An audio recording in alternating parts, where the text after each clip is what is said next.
வாக்குத்தத்தம்.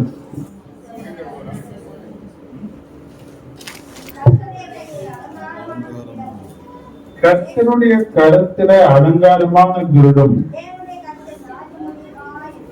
தேவனுடைய கரத்தில ராஜ முடியுமாய் இருக்கிறார். நம்ம யாரா இருக்கிறோம்?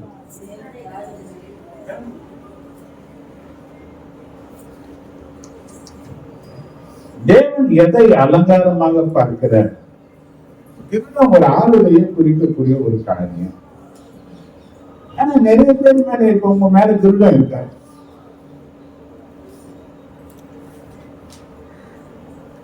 எளிமையான புலம்பல்ல நீங்க பார்த்தீங்கன்னா 5:16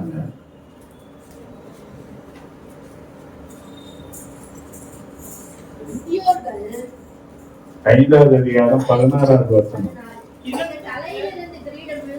எங்கள் தலையிலிருந்து கிரீடம் விழுந்தது. ஐயோ, ஏன் விழுந்தது? ஏன் விழுந்தது? இயேசு கிறிஸ்துவின் அளவற்ற அன்பு, பாவம் மன்னிப்பு. இன்னைக்கு நிறைய பேர் அசைப்படுறாங்க. பாவத்தை குறித்து பரியாசம் பண்ணக்கூடிய கூட்டம் தான் பெருகி இருக்கு. வேதம் சொல்றது மூட பாவத்தை குறித்து பரியாசம் பண்ணுவாங்க. நிறைய பேர் எதை பற்றி பரியாசம் பண்ணுகிறாங்க? உலகத்தினுடைய ஆசை இச்சைகள் தான் வேண்டும் என்று துணிகரமாக பாவத்தில செல்லும் போதுதான் ஒருவன் தேவனுடைய களத்திலிருந்து கேள்விக்கிறான். ஒரு மனுஷனை தாண்டி சுமக்கும்படியாகத்தான் இயேசு கிறிஸ்து இந்த உலகத்துல வந்தாரு.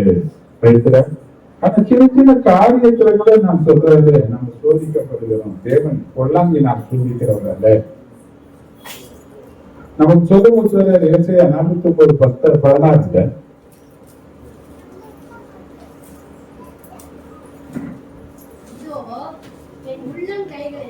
என் உள்ளம் கைகளில் உன்னை வரைந்திருக்கிறேன்.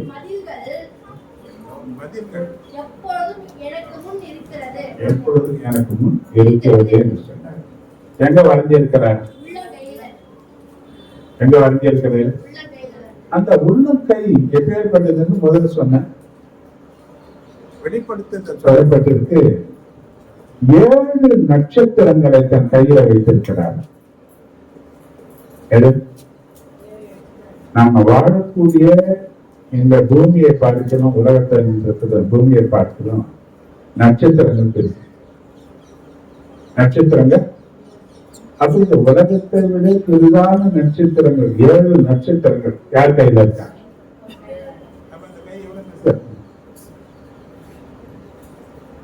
சமுத்திரத்தை தன் கையில் எடுத்து கொடுக்கிறார்.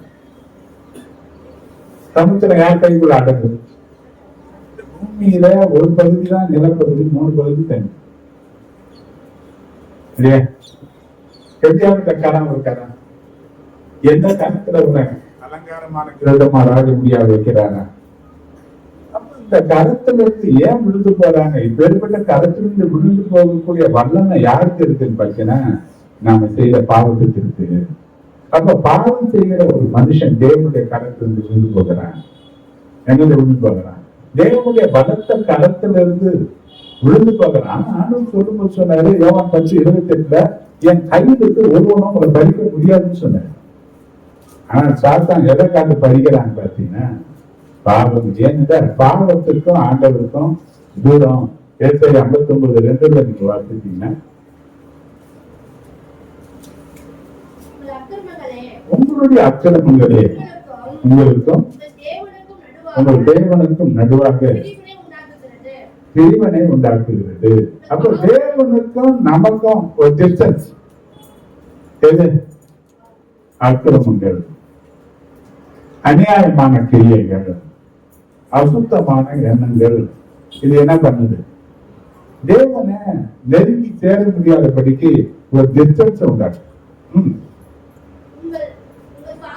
உங்கள் பாவங்களே அவர்களுக்கு செவிக்கூடாதபடிக்கு தேவ முகம் எனக்கும் உனக்கும் மறைக்கப்படுமான சாத்தானுடைய முகம் தான் உனக்கு முன்னால எனக்கு முன்னால் வந்திருக்கு.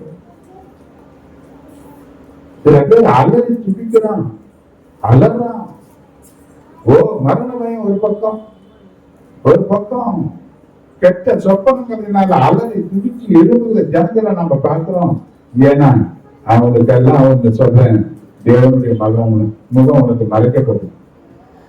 சாத்தானுடைய முகம் யாருக்கு முன்னாடி வருது? சாத்தான் நினைக்கிறேன் தேவன் எப்பெல்லாம் ஒரு மனுஷனுக்கு மறைத்துக் கொள்கிறார். ஏன் மறைக்கிறார்னா அவனுடைய பாவம். அந்த பாவத்துக்கு தான் கரையம் செலுத்தி தேவனையும் மனுஷனையும் இணைக்கிறதுக்காக அவர் பகையை சிலுவையில கொண்டு தன் ரத்தத்தினால சமாதானத்தின் உடன்படிக்கை பண்ணி கொடுத்தாரு.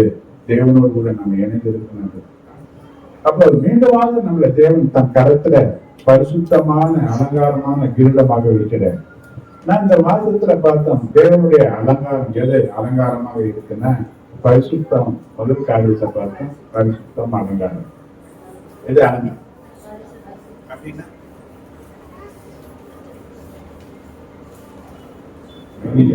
வெளியெல்லாம் அப்படிதான் கேட்கிறேன். எனக்கு கொடுத்த சபை நீங்க சத்தியத்தை நீங்க தெரிஞ்சாதான் வெளியிடத்துல போய் நீ சேலஞ்ச் பண்ண முடியும். சத்தியத்தை தெரியலங்க அவங்க ஏமாற்றி நிறைய பேர் எங்க ஏமாறுவாங்கன்னா சத்தியத்தை தெரியாதனாலதான். எனக்கு கிறிஸ்துவ வட்டாரத்துல பல பேர்கள் சொல்லப்பட்டின இருக்கு. ஆனா அந்த பாருங்களுக்கு அது ஒன்று கூட தெரியாது. பரிசுத்தம், தேவன் பரிசுத்தர், நான் பரிசுத்தர். வந்து பேசுற 1:15 வளர்த்துட்டு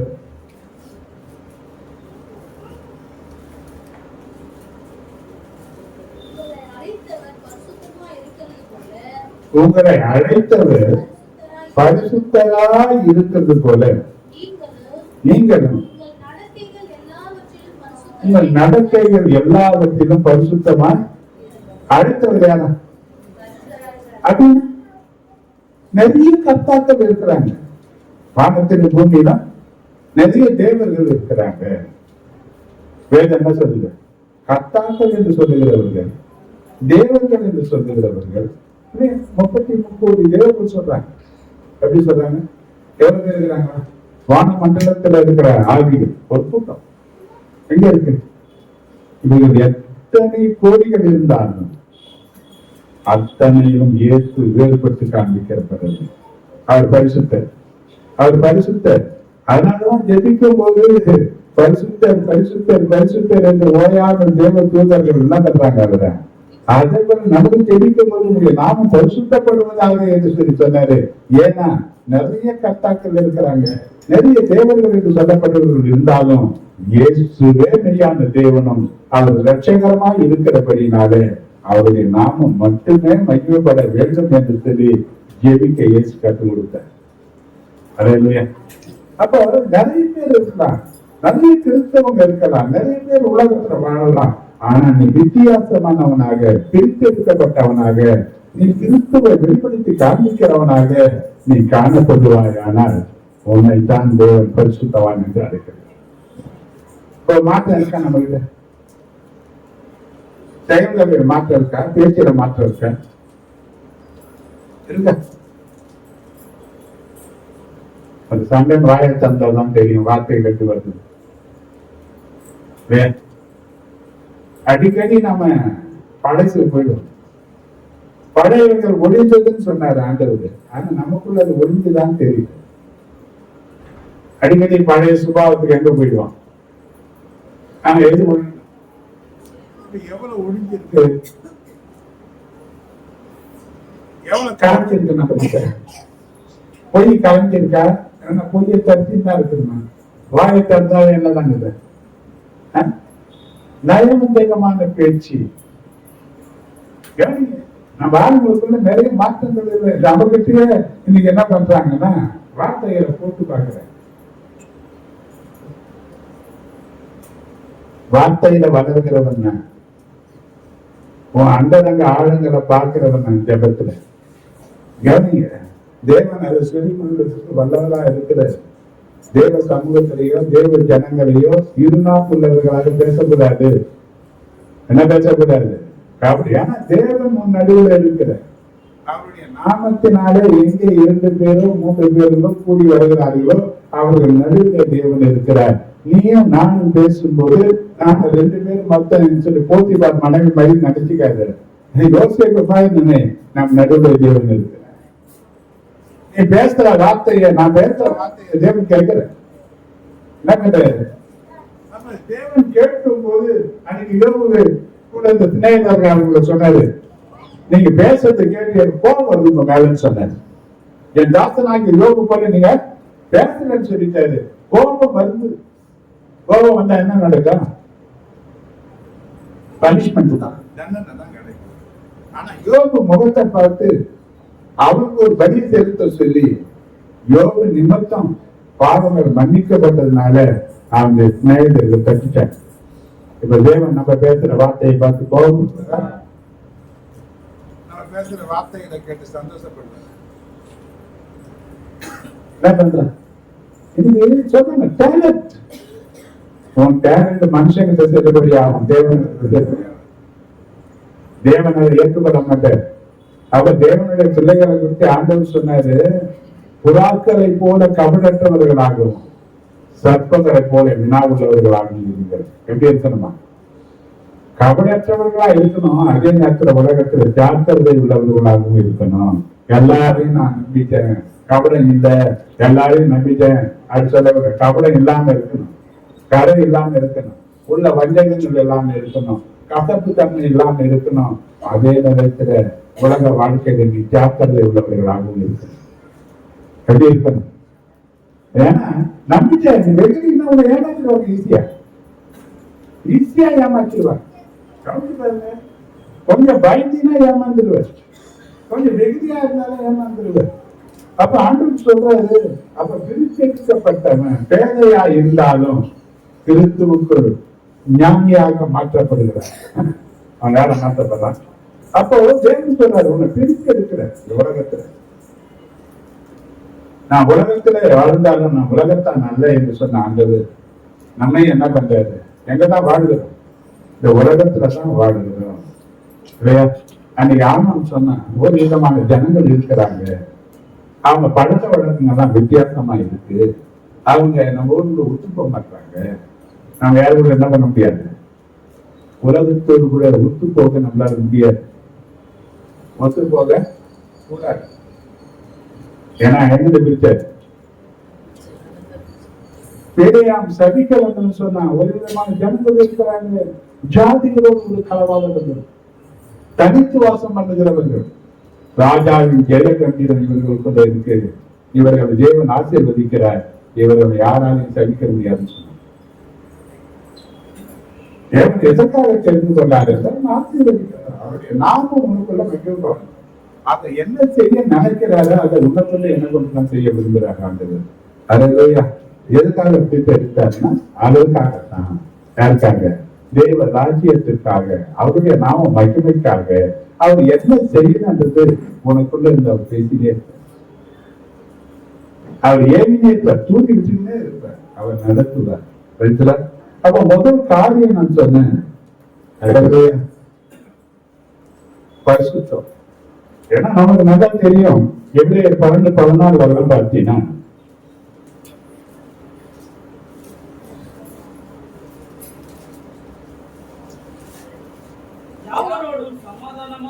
யாரோடும் சமாதானமா இருக்க கடவுள்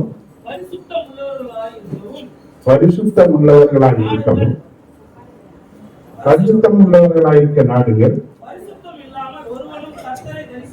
பரிசுத்தம் இல்லாமல் ஒருவனும் கர்த்தரை தரிசிப்பதில்லையே. என்ன யார பார்க்க முடியாது? சொன்னாரு மத்திய 5:8 பார்த்தீங்கன்னா,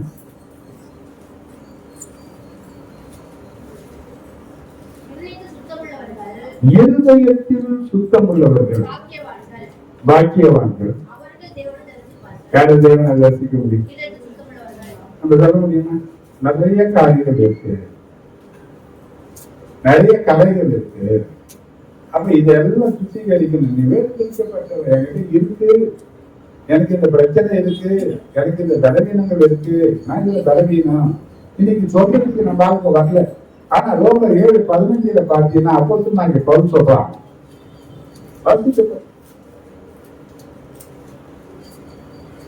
எப்படி எனில் நான் செய்கிறது எனக்கே சம்மதி இல்லை, நான் விரும்புகிறதை செய்யாமல் நான் வெறுக்கிறதையே செய்கிறேன். இப்படி நான் விரும்பாததை செய்கிறவனா இருக்க நியாயப்பிரமாணம் நல்லது என்று நான் ஒத்துக்கொள்கிறேன். ஆனா நான் செய்யறது எனக்கு ஒரு பிரமாணம் இருக்காது, பாவ பிரமாணம் சொல்றேன். என்ன சொல்றது? என்ன பண்ணுது? செய்யக்கூடாது தெரியும், ஆனா செய்ய செய்யக்கூடாது தெரியும், பேசக்கூடாது தெரியும், பேசுறேன். காலையில நான் எழுப்பிக்கணும் தெரியும், எழுப்பிக்கணும் தெரியும், ஆனா தூங்குறேன். என்ன பண்ணுறேன்? அப்ப தேவனுடைய வார்த்தையை மீறுவதுதான் பாவம். தேவனுடைய வார்த்தையை மீறுவதுதான் பாவம். அப்படி அந்த பாவத்தினுடைய கிரயத்தை தான் இயேசு செலுத்தினாரு. அப்போ தேவனுடைய வார்த்தைக்கு கீழ்ப்படிந்து தேவனுக்காக வாழும்படியாக பிரித்தெடுக்கப்பட்ட ஒரு சின்ன கூட்டம் தான் பரிசுத்தவான். அந்த பரிசுத்தவான்கள் தேவனுடைய காலத்துல அலங்காரமாக இருக்கிறார். 2ஆம் ஆராதனை பற்றி பார்த்தீங்கன்னா சங்கீதம் 96:9 பார்த்தீங்கன்னா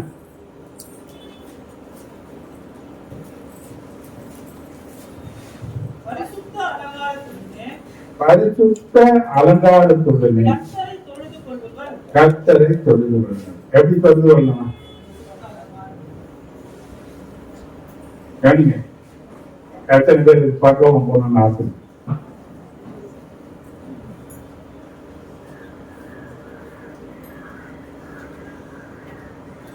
சந்தேகமா சிரிக்கிறாங்க. எங்களை பார்த்தா கேட்குறீங்க.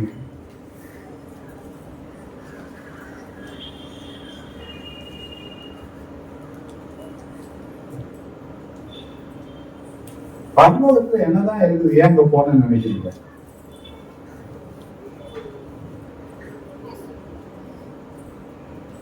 என்ன இருக்கு மாட்டி பரலோகம் போகணும்? பரலோகமே பாட்டு பாருங்க, சொந்தமே. ஏன் நரகம் சொந்தமா இருக்கக்கூடாது? ஏன் அங்க போக கூடாது? ஏன் அங்க போகணும்?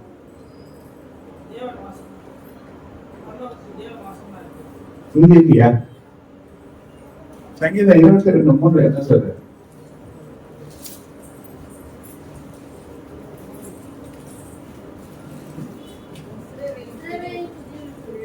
இஸ்ரவேலின் துதிகளுக்குள்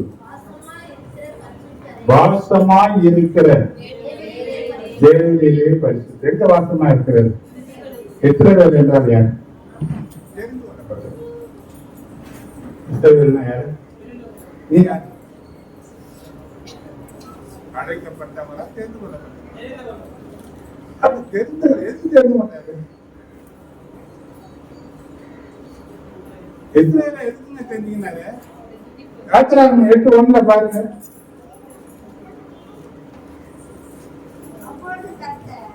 அப்பொழுது கர்த்தர் மோசேயை நோக்கி, நீ பார்வோனிடத்தில் போய் எனக்கு ஆராதனை செய்ய என் ஜனங்களை அனுப்பிவிடு. எதுங்க? எதுங்க? நீங்க உங்க மனசுல கை வச்சு சொல்லுங்க, இந்த வருஷத்துல ஒரு நாளாவது ஆராதனை முழுசா பங்குபடுத்துறதுண்டா? ஆனா எங்க மாத்த போனா பல்லத்துல எங்க இருக்காங்க? அங்க என்ன இருக்கு? ஓயாம துதிக்கிற துதி அங்க இருக்கு. ஏன்னா துதியில தான் தேவன் வாசம் பண்ற. துதி தான் தேவனுக்கு போடுற சிங்காசனம்.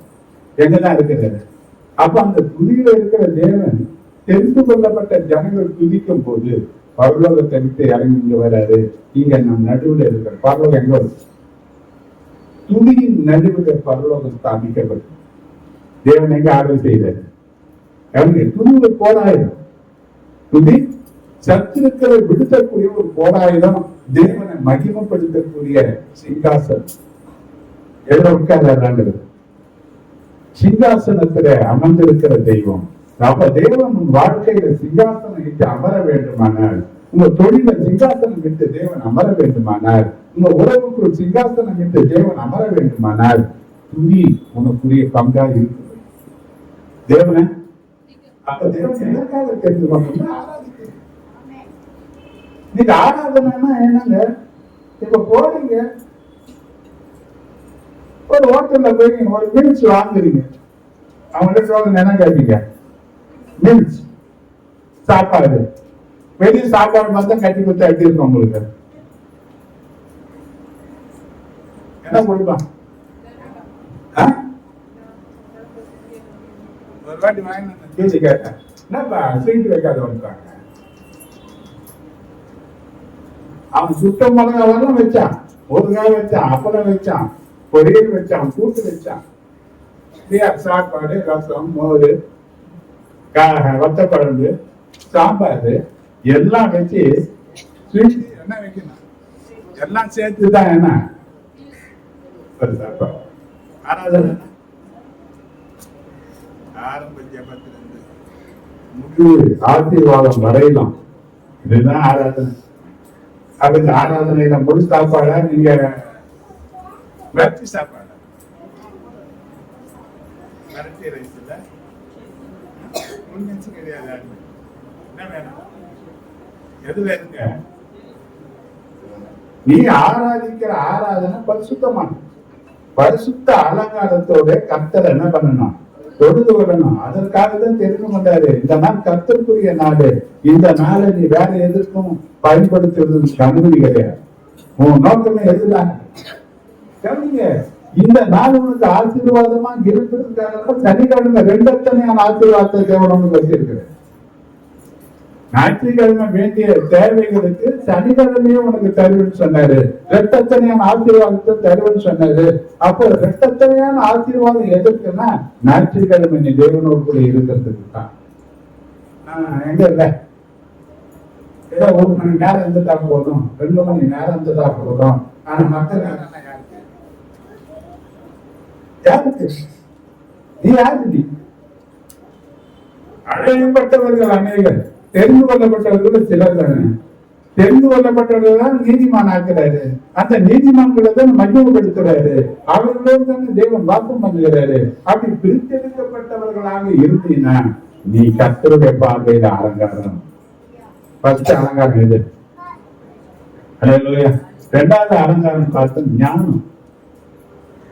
தேவனுடைய பார்வையில முட்டாள்களை தேவன் விரும்புகிறார்.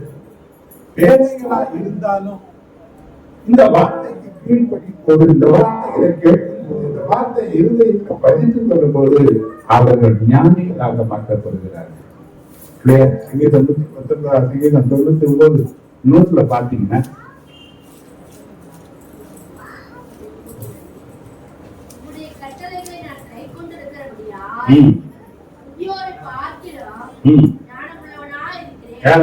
ஞானம் உள்ளவனா இருக்கிறது. எப்போ ஞானம்? இந்த வார்த்தைகளை நான் கை கொண்டு இருக்கிறபடியா முதியோர்களை பார்க்கணும். நான் ஞானம் உள்ளவனா இருக்கிறேன்.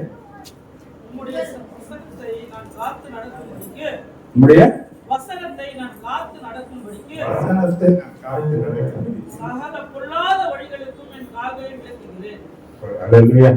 அப்ப வசனத்தை காக்கிற ஒரு மனுஷன் தான், வசனத்துல வளர்ந்த ஒரு மனுஷன் தான் பொருளாதாரத்துக்கு தன் காலை விலக்கி அவன் நடந்து போவான்.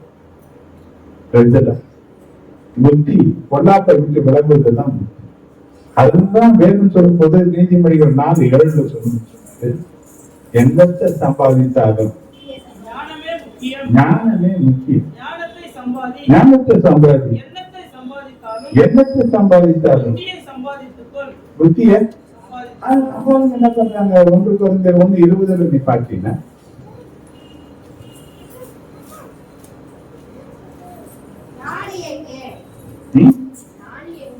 ஞானி எங்கே?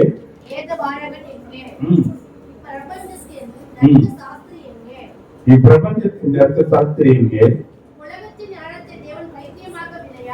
அப்படின்னு இந்த உலகத்தின் ஞானத்தை தேவன் இப்ப நம்ம பிள்ளைகளை எந்த ஞானத்தை கொண்டு போறோம்? எதுக்கு நிறைய பணம் செலவு பண்ணணும்? எதுக்கு விழுந்து கொண்டு போட்டு போறாரு, கொண்டு வரத்து போறாரு. அவங்க எப்பெல்லாம் கூப்பிட்டாலும் அப்ப வேலையெல்லாம் வச்சுட்டு யார்கிட்ட போய் நிக்கிறாங்க?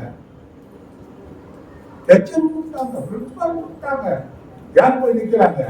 சின்ன சின்ன தப்பு பண்ணா கூட எங்க போறாங்க? ஆனா பெரிய தப்பு பண்றாங்களே குழந்தைங்க, ஆண்டவர் அறியாம வளர்றாங்களே, என்ன பண்றதுன்னு போய் இது பைத்தியமாய் தேவனுடைய பார்வையில் இருக்கிற ஞானத்துக்கு இத்தனை முக்கியத்துவம் நீ கொடுப்பீனா? தேவ ஞானம் ஒண்ணு இருக்கு. அந்த ஞானம் எங்க கிடைக்குங்க?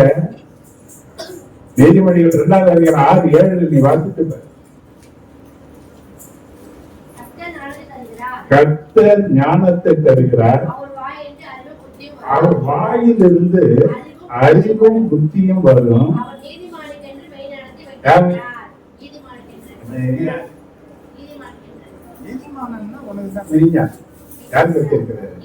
அப்ப இந்த மெய்ஞானத்தை தேவன் ஞானத்தை தராம அது வாயிலுக்கு புத்தி அறிவு வரலாம். தேவனுடைய வாயின் வார்த்தைகளை காத்துக் கொள்வதற்கும் கவனமா கேட்கிறதற்கும் எந்த அளவுக்கு நீ ஞானத்தை உள்ளவர்களா இருக்கு?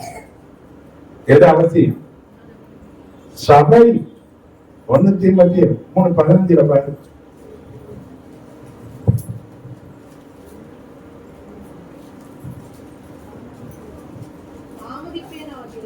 தாமதிப்பே நாட்டில் தேவனுடைய வீட்டிலே நடக்க வேண்டிய வழியை நீ அறியும்படி இவைகளை உனக்கு எழுதுகிறேன். அந்த வீடு ஜீவனுள்ள தேவனுடைய சபையாய் சத்தியத்துக்கு தூணும் ஆதாரம். சத்தியத்துக்கு தூண் தான் சபை. சபைக்குள்ள என்ன இருக்குன்னா சத்தியம் தான். இந்த கதை கேண்டி எல்லாம் அது இருக்கலாம். கேண்டி ஊர்கா மாதிரி இருக்கு. எப்படி இருக்குன்னா அது ஒரு ஊர்ல கொட்டுக்கலாம். ஆனா அதே போட்டு பேசுன்னு எனக்கு கெட்டு போயிருக்கும். நமக்கு என்ன வேணும்? எதுதான் ஆதாரம்? சபைக்கு ஆதாரம் எதுனா? எது பிள்ளைதான்? சத்தியம் தான். அப்ப சத்தியம் பேசுகிற சபை தேவனுக்கு மகிமையை கொண்டு வரக்கூடிய சபையாக இருக்கும்.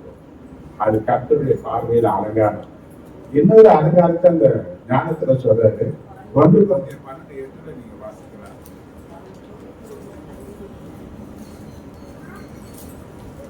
எப்படி ஒருவனுக்கு ஆவியினாலே ஞானத்தை போதிக்கும் வசனமும் வேறொருவனுக்கு அந்த ஆவியினாலே அறிவை உணர்த்தும் வசனமும். என்ன வசனம்? ஞானத்தை போதிக்கிற வசனம், அறிவை உணர்த்துற வசனம். இது ஒரு வரமா இருக்குன்னு எத்தனை பேர் தெரியும்? 9 வரங்கள்ல இது ஒரு வரம். எத்தனை பேர் தெரியும்? எத்தனை பேர் கேள்விப்பட்டிருக்கீங்க? ஹலோ,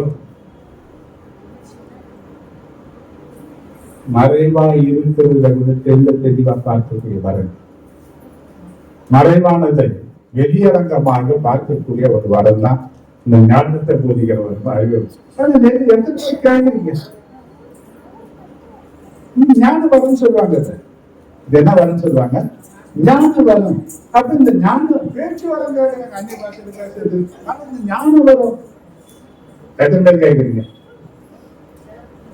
இது யாருக்காக வச்சிருக்கு? அதுதான் சொல்றாரு. 1 Corinthians 12:1 பாத்தீங்கன்னா, சகோதரரே ஆவிக்குரிய வரங்களை குறித்து நீங்கள் அறியாது இருக்க எனக்கு மனதில்லை. நீங்கள் ஆவிக்குரிய வரங்களை குறித்து நீங்கள் அறியாது இருக்க எனக்கு மனதில்லை என்று எழுதுறேன். எவ்வளவு பேர் இருக்கிறீங்க இந்த வரங்களை குறித்து? இது அலங்காரம்னு எத்தனை பேருக்கு தெரியும்? ஜனங்கள் வெளியே எதிர்பார்ப்புள்ளவர்களா இருக்கிறாங்க. அவங்க எதிர்பார்ப்புகளை நிறைவேற்றுகிறதற்கு ஆட்களை தேவை. என்ன தேவைங்க? அந்த ஆள் யாருன்னு நினைக்கிறேன். அந்த ஆள் யாருக்காக தான் இந்த வரங்களை பெற்றுக்கொண்டார்? சங்கீதம் 68 சொல்றது, துரோகிகளான மனுஷர்களுக்காக என்ன பண்ணார்? ஆண்டவர் வரங்களை பெற்றுக்கொண்டார் என்று இருக்கு. சங்கீதம் 68 சங்கீதத்துல உன்னதத்துக்கு ஏறி சிறைப்பட்டவர்களை சிறையாக்கி கொண்டு போனீர். 18ஆம் வசனம். உன்னதத்துக்கு ஏறி சிறைப்பட்டவர்களை சிறையாக்கி கொண்டு போனீர். தேவனாகிய கர்த்தர் மனுஷனுக்குள் வாசம் பண்ணும் பொருட்டு அண்டர்லைன் பண்ணீங்க. மனுஷருக்குள் வாசம் பண்ணும் பொருட்டு ரோகிகளாகிய மனுஷனுக்காகவும் யாருக்காக? நீ நான் யாரா இல்ல அழகா சொல்றாங்க. துரோகிகளான மனுஷர்களுக்கு வரங்களை பெற்றுக் கொண்டீர். ஏன் இப்ப துரோகியா இன்னும் ஒரு நாட்கள்ல இப்ப வரம் இருக்கிறதுனால இப்ப தேவன் யார்கிட்ட இருக்கிறான்னு சொல்லுவாங்க. வரம் யாரை காட்டுங்க? தேவன் யாருன்னா கை காட்டுவாங்க. என்கிட்ட தான் கிடையாது, எனக்கு தான் கிடையாதுன்னு. ஆனா வரம் இருக்குதா? இந்த வரம் யாருக்காக பெற்றுக்கொண்டாரு? தான் கையில வச்சுக்கிட்டு இருக்கா. இந்த வரம் யாருக்காக? அடுத்தவர்களும் ஏக்கங்களும் பரிதாபங்களும் ஆசைகளும் யாருக்கு அதிகமாக இருந்தோ அவர்களுக்கு இந்த வரங்களை கொடுத்து பயன்படுத்துறார். அடுத்தவனை குறித்து ஏளனமும் கர்வமும் உள்ள மனுஷனுக்கு அல்ல. இன்னைக்கு வேதனை, அவன் வேதனையை தான் வேதனையா பார்க்கிற மனுஷனுக்கு தேவன் அவனுக்குள்ளிருந்து செயல்பட்டு வரங்களை பயன்படுத்த ஆரம்பிக்கிறார். அல்லேலூயா, அல்லேலூயா. இன்னைக்கு நிறைய காரியங்கள் யார் சொல்றாங்க, ஒரு பிரச்சனை யாரை தேடுவாங்கன்னா உன்னதான் தேடுறாங்க. அப்ப அன்னைக்கு சொன்னாங்க யாரை பார்த்து, அன்னைக்கு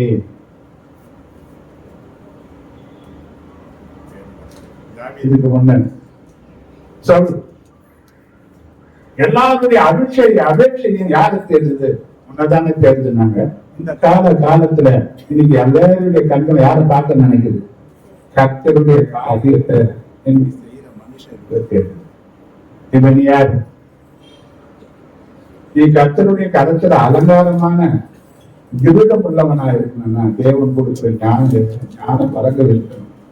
ஞான வரங்கள் இது நமக்காக தேவன் சம்பாதித்து வைத்திருக்கிறார். ஆனா கேட்கிறவன் பெற்றுக் கொள்கிறான்னு சொன்னாரு. இன்னைக்கு எத்தனை பேர் கேட்டு பெற்றுக்கொள்ளக்கூடிய நிலைகளை நீங்க இருக்கிறீங்க? ஏன்னா இது அலங்காரம். ஞான வரங்கள் அலங்காரம். மூணாவது சொன்ன நீதிபதிகள் 20:29 பார்த்தோம்னா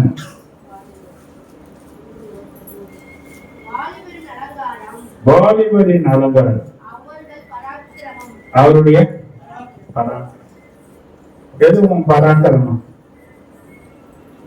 பார்த்து தூக்கம் தூக்கம் தூக்கம் தூக்கம் தூக்கம் தூக்கம்.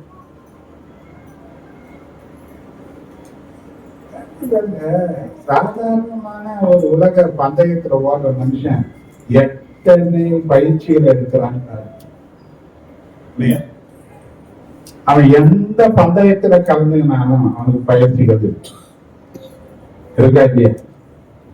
இப்ப தேவன் நமக்கு ஒரு பந்தய பொருளை வைத்திருக்கிறார். தேவன் நமக்கு அப்ப வாலிபருக்கு அலங்காரம் அவன் செய்யற பராக்கிரமங்கள் சொல்லப்பட்டிருக்கு. இப்போ நீங்க வாலிபர் சொன்னா நீங்க செய்த பராக்கிரமம் என்னன்னு 1 யோவான் 2:14-15 எல்லாம் வாசிச்சீங்கன்னா 14 வசனங்களை வாசிச்சு. இதாக்கவே ஆதி முதலா இருக்கிறவரை நீங்கள் அறியாது இருக்கிறதுனால உங்களுக்கு எழுதுகிறேன். வாலிபரே நீங்கள் பலவான்களா இருக்கிறதுனால தேவ வசனம் உங்களில் நிலைத்திருக்கிறதுனால நீங்க பொல்லாங்கனை ஜெயித்ததுனால வாலிபத்தை யாருங்க? வேத வசனத்தினால நிறைந்திருக்கிறவன் பொல்லாங்கனை ஜெயிக்கிற. இப்ப நாம ஜெயிக்கிறாங்க தோக்குறாங்க. வசனத்தினால நிறைந்திருக்கிற ஆளா வசனமே இன்னைக்கு வந்து தேடி கிடைக்கிறாங்க. ஒரு வசனத்தை சொன்னா புதிய ஏற்பாடா பழைய ஏற்பாடா தெரியாம இன்னைக்கு வந்து அட்டவணையை பார்க்கிற யாரு? அட்வான்ஸ் கிறிஸ்தவ. இதுவரைக்கும் தெரியல. சொல்ற அதிகாரம் புதிய ஏற்பாடு இருக்குதா பழைய ஏற்பாடு இருக்குதுன்னு தெரியல. ஆனா கையில மொத்தம் பைபிள் எப்படி இருக்கு? வேதத்துல வரும்போது எழுதுறது நம்ம முன்ன அட்வான்ஸ்.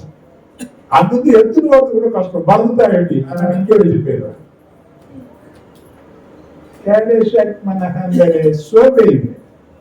ஒன்னா நம்பர் சோம்பேறி.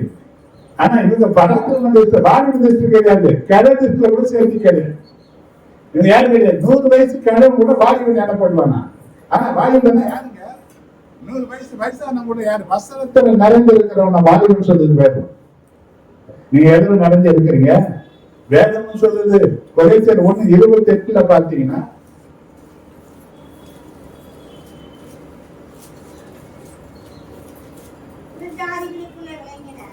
28வது வசனம். எந்த மனுஷனையும் கிறிஸ்துவுக்குள் தேடினவர்களாக நிறுத்தும் பொருட்டு அவரையே நாங்கள் அறிவித்து எந்த மனுஷனுக்கும் புத்தி சொல்கிறோம். ஏன் கிறிஸ்துவை அறிவிக்கிறாங்கன்னா வசனத்துக்கு தேடினவர்களாக காணப்படுகிறது. இல்லாம சாத்தான ஜெயிக்க ஆயுதமே கிடையாது. உன் வசனம் நீங்கிறதுக்கு வசனம் இல்லாம மருந்தே கிடையாது. சத்துரு கட்டி வைத்திருக்கிற கட்டிகளை கட்டமைக்கிறதுக்கு வேத சத்தியம் இல்லாம வேற வழியே கிடையாது. எல்லாவற்றுக்கும் எழுதுறாங்க. மத்தவங்க கட்டமைக்கணும், உன்னை கட்டமைத்துக்கணும்னா வேத சத்தியங்கள் உனக்கு இது இல்லாம சத்துரு கட்ட கட்ட கட்டமைக்க உன்னால முடியாது. ஆனா எத்தனை பேர் வளர்ந்த வசனத்துல வளர்ந்து இருக்கிறது? வளர்க்கணும். ஏன் வளர்ச்சி இல்லைன்னு சொல்லிட்டு பேரு சொல்றாரு. 1 பேதுரு 2வது அதிகாரம் 1-3 வசனத்தை வாசிட்டு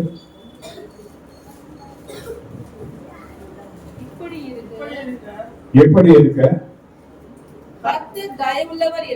கர்த்தர் தயவுள்ளவர் என்பதை நீங்கள் ருசி பார்த்தது உண்டான முதல் என்ன பண்ண? சகல துர்க்குணத்தையும் சகலவித கபடத்தையும் வஞ்சகங்களையும் பொறாமைகளையும் 5 காரியத்தை ஒழிக்கணும். நான் எத்தனை காரியம் ஒழிக்க வேண்டிய காரியம்? எத்தனை? என்னென்ன காரியம்?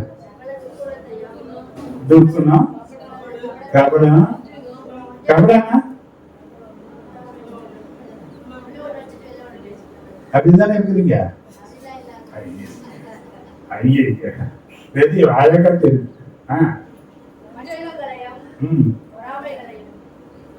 வஞ்சகங்கள், பொறாமைகள்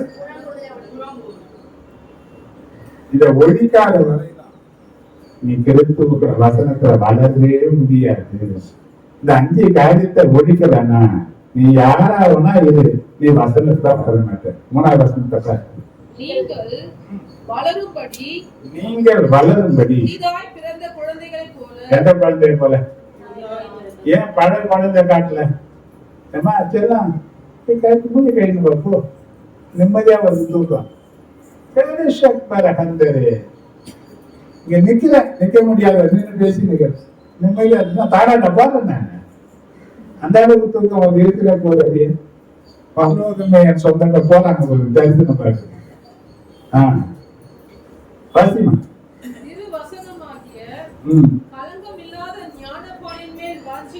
புதிதாய் பிறந்த குழந்தைகள் எத்தனை பேர் குழந்தைகளை பார்த்தது?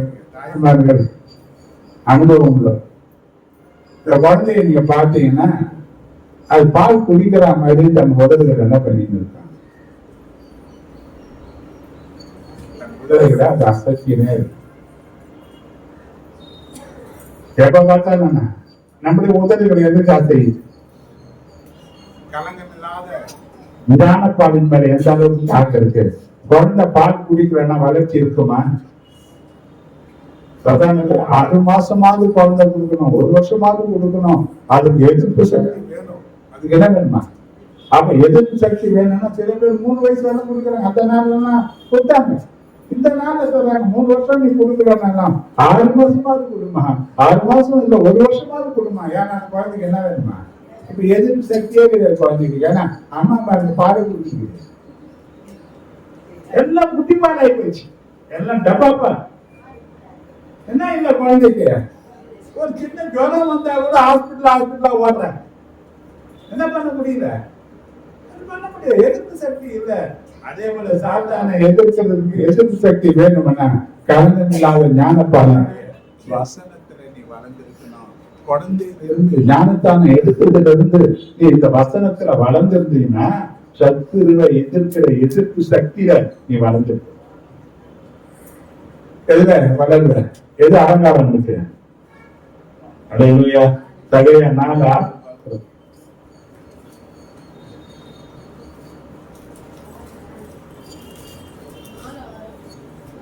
நான் வந்து பூமியை சங்காரத்தால் அடிக்காதபடிக்கு அப்பொழுது அவர் நாளா பலத்தினாலும் அல்ல. அப்பொழுது அவர் செருபாபேலுக்கு சொல்லப்படுகிற கர்த்தருடைய வார்த்தை என்னவென்றால், பலத்தினாலும் அல்ல, பலத்தினாலும் அல்ல, பராக்கிரமத்தினாலும் அல்ல, பராக்கிரமத்தினாலும் அல்ல, என்னுடைய ஆவியினாலே ஆகும் எல்லாம் என்னுடைய ஆவியினாலே ஆகும். என்று சேனைகளின் கர்த்தர் சொல்லியிருக்கிறார். உள்ளான மனுஷன்ல கருத்து ஆவியான கொண்டு வரக்கூடிய பலன் தான் வேத வசனமே பலன். வேத வசனமே இது அப்பத்துக்கு அடையாளமான ஆகாரம் என்று சொல்லப்பட்டது. எதுல வளரும்? 4வது ஏசாயா 52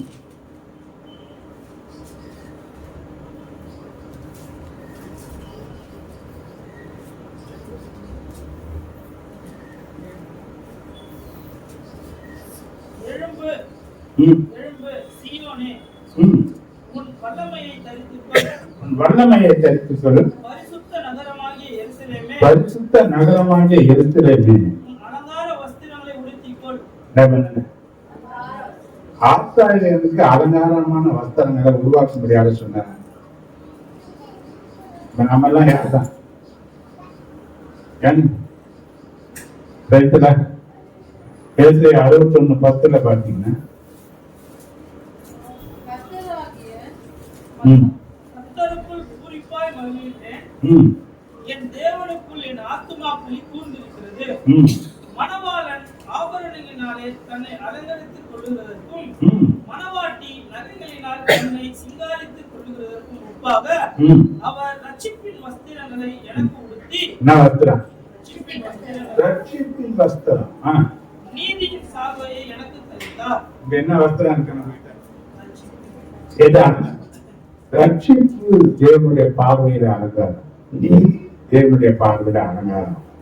ஏசாயா 64:6 சொல்றபடி மனுஷனுக்கு அல்ல, தேவன்.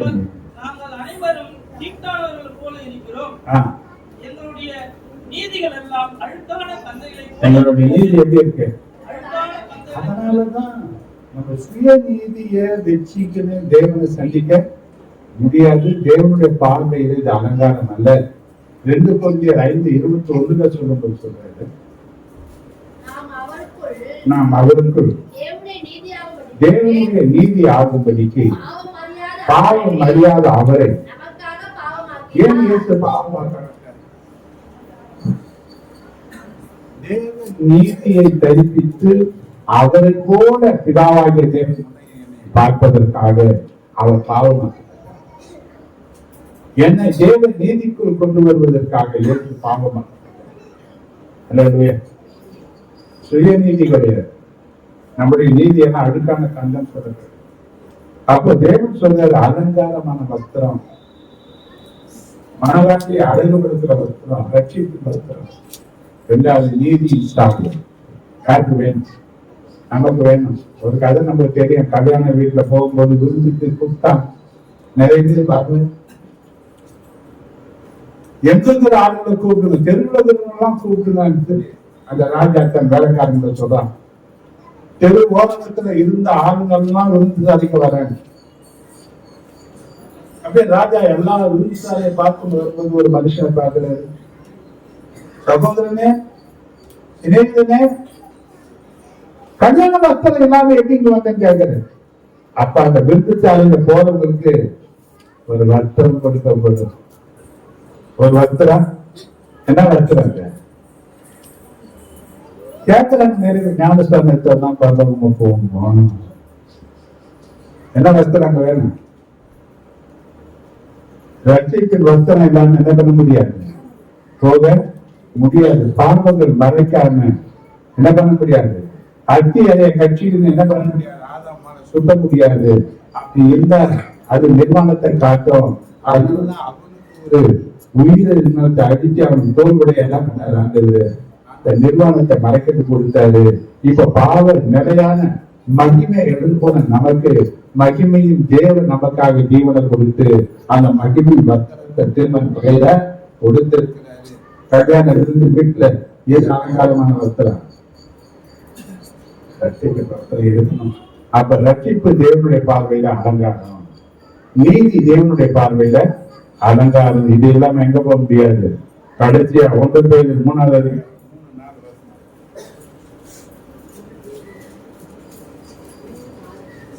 அழியாத அலங்கரிப்பாய் இருக்கிற அழியாத அலங்கரிப்பாய் இருக்கிற சாந்தமும் சாந்தமும் அமைதியுள்ள ஆவியாகிய அமைதியுள்ள ஆவியாகிய இதயத்தில் மறைந்திருக்கிற குணமே இதயத்தில் மறைந்திருக்கிற குணமே உங்களுக்கு அலங்காரமாய் இருக்க கடவுளே. எது அலங்காரம்?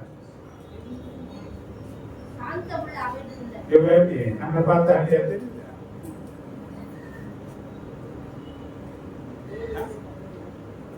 சாட்சி என்ன தெரியும்?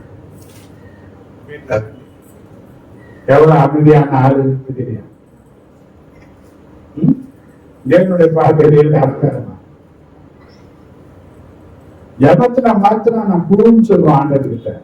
ஆனா வீட்டுல மொத்தம் குடியா பாருங்க, பாம்பா சீர்வா யார கொத்தி கிழிப்பாங்க. ஆனா எது அலங்காரம்? இருதயத்தில மறைந்திருக்கிற குணாதிசயங்கள். தேவன் முகத்தை மட்டும் பார்க்கிறவரல்ல, இருதயத்தின் ஆழங்களையும் பார்க்கிறவர். தேவன் வெளிய அழகை ரசிக்கிறவர், உள்ளான அழகை ரசிக்கிறவர். எதை அலங்காரம் பார்க்கிறாரு? இருதயத்தில் மறைந்திருக்கிற குணாதிசயங்கள் தேவனுடைய பார்வையில அலங்காரமா இருக்கு. தேவன் நம்முடைய குணாதிசயம், நம்முடைய சுபாவம் எப்படி இருக்கு? நம்ம சுபாவம் அலங்காரமா தேவனுடைய பார்வையில இருக்கா, அலங்கோலமா இருக்கா? எப்படி நம்ம சுபாவம்? முடிக்கிற அலங்காரமா அலங்கோலமா? செல்வாது ஆண்டது இல்ல நாட்டை சொல்லிக்கிறோம் அலங்காரம் அலங்காரம் அலங்காரம் அலங்காரம் வச்சது. அது ஒரு கோபம் வந்தா தப்பு, உடனே ஒரு பெரிய யுத்தம் எங்க ஆரம்பிக்கிறது இல்லையா? சீனா பாகிஸ்தான் இந்த மாதிரி ஊருக்குள்ள ஆரம்பிச்சு எப்படி அடிச்ச பையன் அந்த சின்ன ஒரு காரியம் எங்க போய் நிற்கான்? பாடத்துல நிற்கிற மாதிரி. ஏன்னா நம்ம கிட்ட என்ன கேட்டதுன்னா அந்த சாந்தம் என்ற காரியம். சாந்தம் வந்து கோடத்தனம் நினைக்கிறாங்க. எல்லாத்திலையும் எதிர்த்து நின்று எதிர்த்து பேசி பேசி பேசி ஒன்று பேசினா பார்த்து பேசி பேசி பேசி எதுவே வாங்கிக்கலாம். நம்மள அடிக்கிறாரு எல்லாத்துக்காக நான் விடுவிக்கிறதுக்கு எனக்கு அதிகாரம் உங்களுக்கு தெரியாதா? நீ ஒரு வார்த்தை கூட பேச மாட்டேங்குது, என் பேச தெரியாதான்னு இருக்கு. எல்லாம் குற்றப்படுத்துறாங்க. அது இல்லைன்னு சொல்ல தெரியாதா? தன்னை விடுவித்துக்கு அவரால் முடியாதா? ஏன் அமைதியா இல்லை? நம்மளை குற்றப்படுத்துறது மத்தியில நாம அமைதியா இருக்குமா? துணி குதிக்குமா? நம்முடைய சுபாவம் எப்படி? பொய்யான குற்றச்சாட்டுகள் உன்னால யோசிப்பு போல ஏற்றுக்கொள்ளக்கூடிய குணாதிசயம் இருக்கிற வழக்காடிதான் என் பிரச்சனையை நான் நீதிமான் காட்டுறதுனால இருக்கேன். எது அலங்காரம்? சாந்த குணம் அலங்காரம் சொல்றாங்க. அந்த நம்ம கிட்ட அது இருக்கா? மோசே தன் ஜனங்களுக்குள்ள சாந்த குணம் பண்ணலாம். ஆனா முதல்ல பார்த்தீங்கன்னா ஒரே அடி ஒரு ஆள் சொல்லிட்டான். ஆனா கொலை பேசுறாங்க. அண்ணன் அக்கா அண்ணன் அக்காவை என்ன பண்றாங்க? முப்பது ஆண்டவர் இருப்பாரா? எங்க கூட இல்லையா? பேசுறாங்களா இல்லையா? யாரை குற்றப்படுத்துறாங்க? அவன் அமைதியா போயிட்டான். ஆனா அவனுடைய ஆண்டவர் அமைதியா போல. என் தாசன் ஆகிய மோசையை நடத்துற பேசுகிறதுக்கு உங்களுக்கு பயம் இல்லாமல் போவது என்னன்னு கேட்டு குற்றவாளியா மாற்றிட்டாங்க. யாரு? தூக்கி வளர்த்தவன் தான். ஆனா தேவனுடைய கோபாக்கியம் என்ன வந்துருச்சு?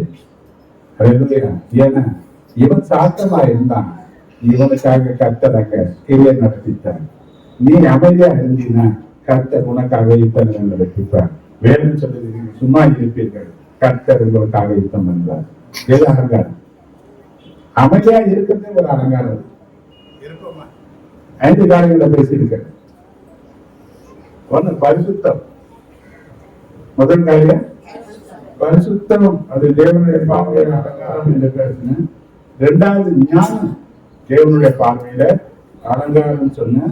3வது பராக்கிரமம், வாலிபரின் பராக்கிரமம் அலங்காரம். 4வது அலங்காரமான வஸ்திரம். 5வது தேவனுடைய பார்வையில அலங்காரம் சாந்தம். கர்த்தர் நம்மை இந்த வசனத்தினாலே இந்த வாக்குத்தத்த செய்தியை இந்த நாட்டில் நிறைவேற்றுவது நான் இதோடு நிற்கிறேன். கர்த்தர் நம்மளை ஆசீர்வதிப்பாராக. காணிக்கை கொடுத்து கடைசி ஜபத்துக்கு நடப்போம்.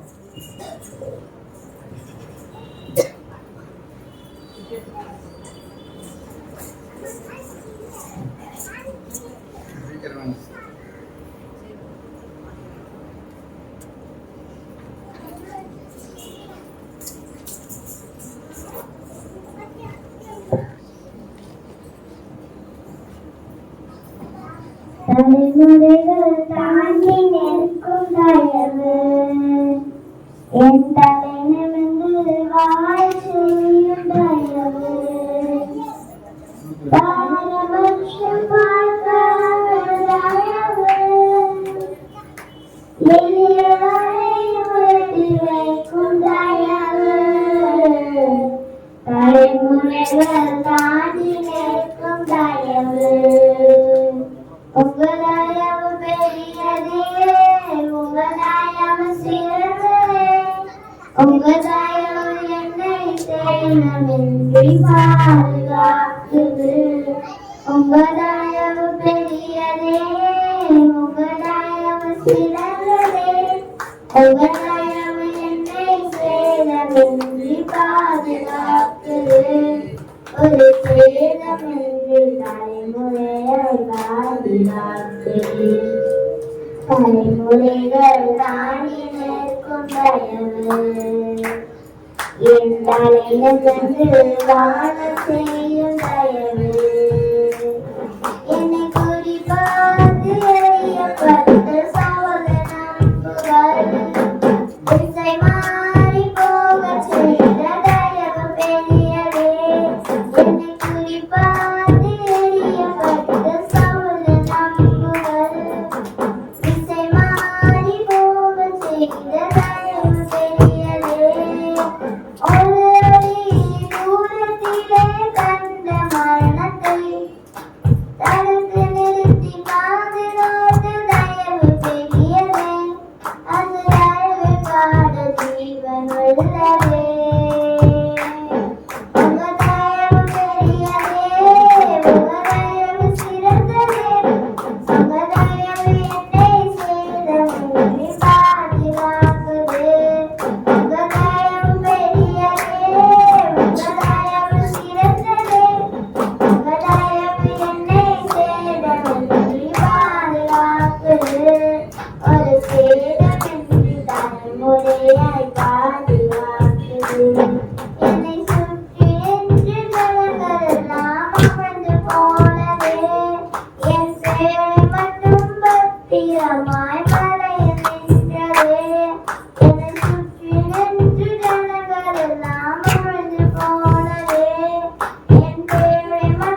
சமுத்திரங்களை தாழ்த்திலாம் மக்கள் நன்றி தெரிவித்துக்கிறோம்.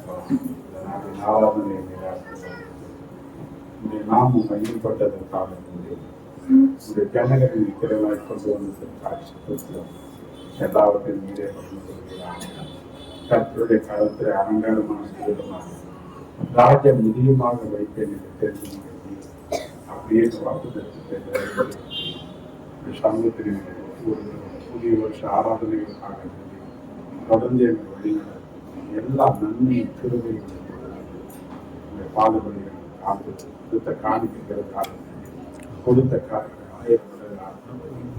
அவர் எல்லாவற்றையும் வளர்ந்து ஆசீர்வாதத்தில் அடியானுக்கு ஆசீர்வதிக்கப்பட்டிருப்பதாக கிடைத்த தானியின் கிடைத்து ஆசீர்வதிக்கப்பட்ட ஒவ்வொரு தொழில் ஆசீர்வதிக்க நம்ம வருமானங்கள் உயர்ந்த ஸ்தானம் எல்லா மகிமை மக்கள்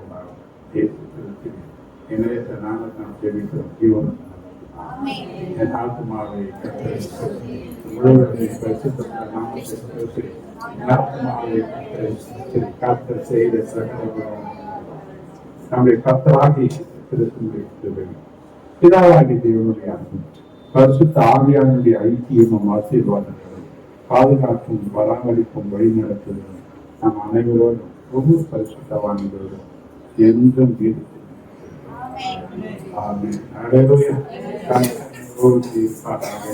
கர்த்தருடைய எல்லா நிச்சயம் ஆசீர்வதித்து பெருக பண்ணுவாங்க. வாழ்த்துக்கள்.